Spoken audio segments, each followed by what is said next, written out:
अब इस वीडियो में हम अध्ययन करेंगे एल्कीन के बारे में और वीडियो को अंत तक देखना है और वीडियो को ज्यादा से ज्यादा शेयर करना है, चैनल को सब्सक्राइब करना है ताकि इस चैप्टर का पूरा मैटर आपके पास पहुंच सके। क्लियर है जी। और यह चैप्टर केमिस्ट्री का वेरी इंपॉर्टेंट चैप्टर है। इसके बिना केमिस्ट्री क्या है जी, अधूरा है, बिल्कुल केमिस्ट्री नहीं मालूम है। यदि कार्बनिक यौगिक के बारे में नहीं मालूम है इसका मतलब केमिस्ट्री नहीं मालूम है। समझ में आ रहा है जी। अब हमको करना क्या है, जैसे कि इसके पहले वाले सभी वीडियो में एल्कोहल तक हो गया है, एल्केन, एल्किल, एल्कोहल हो गया है। आज हम लोग पढ़ेंगे एल्कीन के बारे में। किसके बारे में जी? एल्कीन के बारे में। अब बिल्कुल ध्यान से समझना है। तो एल्कीन का सामान्य सूत्र CnH2n होता है। CnH2n होता है जो बोर्ड पर लिखा गया है। क्लियर है जी। ओके, जितना बात कर रहे हैं यार इसमें दम ही नहीं है। सभी बात को दिमाग में बस बैठाते चलना है कि मैं कह क्या रहा हूँ। तो एल्कीन का सामान्य सूत्र CnH2n होता है और इसमें कार्बन कार्बन परमाणु के बीच डबल बंध रहता है। बस हो गया यार, कार्बन कार्बन परमाणु के बीच डबल बंध रहता है। क्लियर है। एल्केन में सिंगल बंध, एल्किल में सिंगल बंध, एल्कीन में डबल बंध। ओके, और इसका सामान्य सूत्र क्या होता है जी? CnH2n होता है। अब जैसे इसका पहला सदस्य क्या हो जाएगा जी, यानी C2 लेंगे तब H कितना हो जाएगा जी? 4 हो जाएगा। H कितना हो गया? 4 हो गया। इसका अब रही बात इसका IUPAC नाम का। किसका जी? IUPAC नाम का। तो एल्कीन का IUPAC नाम कैसे करते हैं? तब इसमें क्या करते हैं जी, एल्कीन में इन शब्द क्या कर देते हैं? जोड़ देते हैं। यानी एल्कीन से एल हटाकर और इन शब्द जोड़ देते हैं। एल्किल से क्या हटाकर? एल हटाकर, आधा लौ हटाकर और क्या करते हैं? इन शब्द जोड़ देते हैं। समझ में आ रहा है कि नहीं जी? यानी एल्कीन से एल हटाकर क्या जोड़ देते हैं? इन जोड़ देते हैं। क्या जोड़ देते हैं जी? इन जोड़ देते हैं। जैसे यहाँ से क्या हो जाएगा कि IUPAC नाम एल्कीन, तो कार्बन 2 है ना जी, तब क्या हो जाएगा? एथ होगा। अब इसमें इन जोड़ेंगे तो एथीन। क्या हो गया बाबू? एथीन। अब पूछा जाए कि एल्कीन का प्रथम सदस्य कौन सा है जी? एल्कीन का प्रथम सदस्य कौन सा है? एथीन है। अब तुम पूछोगे ना, कल के जैसे वीडियो में था कि यहाँ पर क्यों नहीं n लेकर चले? n बराबर 1 लेकर चलना चाहिए था ना आपको। n बराबर क्या लेकर चलना चाहिए था? 1 लेकर के चलना चाहिए था, ताकि यह प्रथम सदस्य तो आप कह रहे हैं, लेकिन ये तो देखने में लग रहा है कि एल्कीन का दूसरा सदस्य है और आप कह रहे प्रथम सदस्य है। समझ में आ रहा है कि नहीं? इसका मतलब क्या कि इसमें कार्बन कार्बन के बीच डबल बंध रहता है। कम से कम कितना बंध रहेगा जी? डबल बंध रहेगा। तो जब डबल बंध रहता है तो कार्बन 1 लेकर चलेंगे, तो कार्बन की संख्या 1 कार्बन में कैसे डबल बंध दी? 1 कार्बन में कैसे डबल बंध हो सकता है?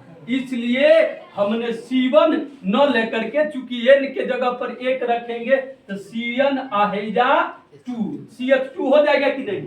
वो प्रॉब्लम। लेकिन यदि इसको दर्शाएंगे कि यह एल्कीन का परिभाषा की कार्बन कार्बन परमाणु के बीच डबल बंध रहता है, यदि हमने 1 लेकर चला तो निर्माण CH2 का हुआ, CH2 का हुआ। अब कहें कि इसका स्ट्रक्चर लिखो तो एक ही कार्बन है, कहां से डबल बंध जी?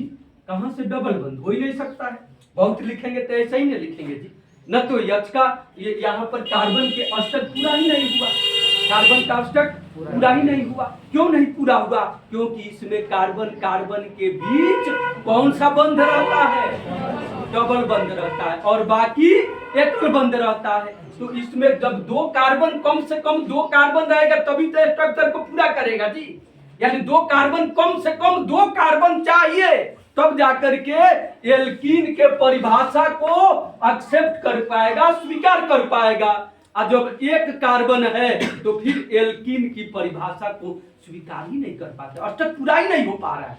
नहीं समझ में आ रहा है। इसके पास एक ही है ना जी, इसको बहुत लिखेंगे तो ऐसे ही तो लिखेंगे। इधर हाइड्रोजन अस्थाई हो गया, इधर भी हाइड्रोजन अस्थाई हो गया, लेकिन कार्बन के पास कितना था, कितना है, 2 2 4 4 ही है। अभी और 4 चाहिए, अभी इसको और 4 चाहिए। अब यह 4 किससे लेगा, किसी से ले भी तो नहीं सकता है, किसी से ट्रांसफर भी नहीं कर सकता है। क्यों नहीं कर सकता है, खुद ही अकेला है। एक और होता तो न ऐसा होता थी। इसका मतलब कि n के जगह पर 1 रखेंगे तो यह जो है फार्मूला या एल्कीन को एक्सेप्ट नहीं कर पाएगा, यानी एग्जिस्ट नहीं कर पाएगा। इसलिए n बराबर कहां से शुरू करेंगे बाबू, 2 से। यह बात समझ में आया कि नहीं, कि क्यों n बराबर 2 से शुरू किया जा रहा है, क्लियर है। अब पूछा जाए कि एल्कीन का प्रथम सदस्य का नाम बताओ, तब क्या हो जाएगा जी, एथीन हो जाएगा। ऐसा नहीं कि मेथीन हो जाएगा, मेथीन नहीं होगा, मेथीन इसलिए नहीं होगा, समझ में आ गया है, क्लियर है जी। अब इसका लिखना है संरचना सूत्र, तो सी डबल बंद का बाबू सी डबल बंद सी। अब क्या हो जाएगा, एक एच कहां पर, यहाँ पर, और एक एच यहाँ पर। अभी कितना एच चाहिए, हाँ, अब एक एच यहाँ पर और एक एच यहाँ पर। अब देखो तो सभी का अष्टक पूरा हो गया कि नहीं, यानी 2 2 4 और 4 यहाँ पर, 4 4 8, यानी इस कार्बन का अष्टक पूरा और इस कार्बन का भी अष्टक पूरा हो गया। समझ में आ रहा है कि नहीं। तो संरचना सूत्र क्या बताता है कि हमको ऐसे लिखना है, और क्या करते हुए, single bond, double bond, triple bond, यानी जो बॉन्ड जो मांग रहा है उस बॉन्ड को लिखते हुए और अष्टक को पूरा दिखा देना है, बस हो गया यार।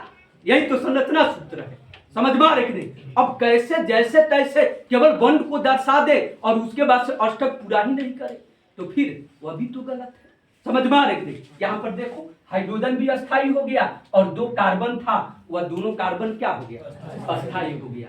तो एल्कीन में क्या होता है कि कार्बन कार्बन के बीच डबल बंद, कम से कम एक डबल बंद, उसके बाद से सब क्या रहेगा, सिंगल बंद रहेगा।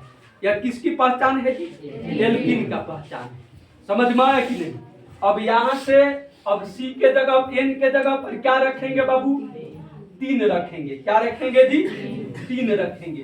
तब है C3H कितना दी, 6, C3H6। समझना है ध्यान से, नहीं समझ में आएगा तो फिर से पूछना है, क्लियर है जी। अब इसको क्या बोलेंगे, अब ध्यान से समझना है, क्या बोलेंगे जी, प्रोपीन। समझ में आ रहा है कि नहीं। इस तरह से 12 तक लिखना है, C12 तक लिखना है, इसको टोटल करना है। जो नहीं समझ में आएगा उसको लिखना है, क्लियर है जी। प्रोपीन हो गया ना। अब इसका संरचना सूत्र लिखेंगे, तो C डबल बंद C और एगो सिंगल बंद C। अब बताओ क्या नहीं आ रहा है, वो प्रॉब्लम किसी को। अभी हमने क्या कहा कि इसमें कार्बन के बीच एक डबल बंद रहेगा और उसके बाद से क्या रहेगा जी, सिंगल बंद रहेगा। हाँ बोलो ना यार, बिल्कुल दम नहीं है जी, बस स्टेटमेंट को समझना अच्छी तरह से। ओके, क्लियर है। अब यहाँ पर क्या करेंगे, एक एच इधर, एक इधर, एक इधर। देखो तो यानी इस कार्बन का अष्टक पूरा हो गया कि नहीं, क्लियर है। अब इसमें कितना जरूरत है, 2 आए 4 2 6 एक यहाँ पर दे देंगे, 8 हो गया कि नहीं। यानी एकल बंध में 2 इलेक्ट्रॉन का साझा होता है। ये सब पहले से बता दिया गया है ठीक कॉन्सेप्ट, ये बिल्कुल मजबूत रहना चाहिए, क्लियर है। इसको कितना चाहिए, यानी इसको 4 है ना जी, और 4 चाहिए तो 2 चाहिए, तो एक एच यहाँ पर, एक एच यहाँ पर। देखो एच 6 हो गया कि नहीं। कैसे लिखा जा रहा है, समझ में आ रहा है कि नहीं, कोई प्रॉब्लम किसी को, क्लियर है जी। इस तरह से टोटल फाइनल एक और कर दे रहा हूँ, यानी C4 तब एच कितना जी, 8। अब बिल्कुल ध्यान से समझना है, क्लियर है, वो प्रॉब्लम नहीं है। C4 तो एच 8। अब कार्बन 4 है, तब इसका क्या पढ़ेंगे, IUPAC ना, ब्यूटीन। क्या पढ़ेंगे जी, ब्यूटीन। बहुत अच्छा मेरे भाई बहन। अब यह ब्यूटीन हो गया, क्या हो गया जी, ब्यूटीन। अब इसका संरचना सूत्र लिखना है, तो कम से कम यानी 2 कार्बन के बीच का बाबू डबल बंद, डबल बंद, क्लियर। ओके, अब एगो है जा C और एक यहाँ पर C लगा दिए। अब सबका अष्टक पूरा करते आओ। अब सब एकल बंद हो गया, टोटल फाइनल अब क्या रहेगा, एकल बंद। यानी एल्कीन में हम बार बार कह रहे हैं जी कि एल्कीन में सिर्फ और सिर्फ एक डबल बंद रहता है और उसके बाद से सब क्या दी, सिंगल बंद रहेगा। क्लियर है। अब हाइड्रोजन को क्या करेंगे, यहाँ पर एक, यहाँ पर एक, यहाँ पर एक। देखो इस कार्बन का स्ट्रक्चर पूरा हुआ कि नहीं, 2 2 4 2 6 2 8। और इस कार्बन के पास कितना है, 4 2 6 और 2 चाहिए, तो एक सिंगल बॉन्ड में 2 इलेक्ट्रॉन, इसका भी स्ट्रक्चर पूरा हो गया। अब इसको देखो 4 और 2 6, इसको भी एक हाइड्रोजन से साझा करना पड़ेगा। तब यहाँ पर एक एच ले लिया गया, ये भी क्या हो गया, अस्थाई हो गया। अब इसके पास 2 ही अभी है, अभी 6 चाहिए, तो 6 चाहिए, इसका मतलब को हाइड्रोजन से साझा करेगा, 3 हाइड्रोजन से। तब यहाँ पर एच और यहाँ पर क्या दी, एच, यहाँ पर भी एच और यहाँ पर भी एच। अब बोलो ना जी क्या नहीं आ रहा है, वो प्रॉब्लम किसी को बिल्कुल इजी है मेरे भाई बहन, बस समझने की कोशिश करना है। कोई भी सब्जेक्ट भारी कब होता है, जब हमको नहीं समझ में आता है, अन्यथा एवरी सब्जेक्ट इज क्या, वेरी वेरी इजी। बस उसके कॉन्सेप्ट को समझना है। समझ में आ रहा है कि नहीं कि वो है क्या। क्लियर है जी। इस तरीका से क्या करेंगे बाबू, C5H10, इस तरीका से C6H12, इस तरह से करते करते कहाँ तक दी, यानी C12H24। और सबका क्या करना है, यहाँ पर करना है सबका IUPAC नाम लिखना है और सबका क्या लिखना है जी, संरचना सूत्र लिखना है। समझ में आ रहा है कि नहीं, सबका IUPAC लिखना है, IUPAC नाम और संरचना सूत्र लिखना है। क्लियर है जी, ओके।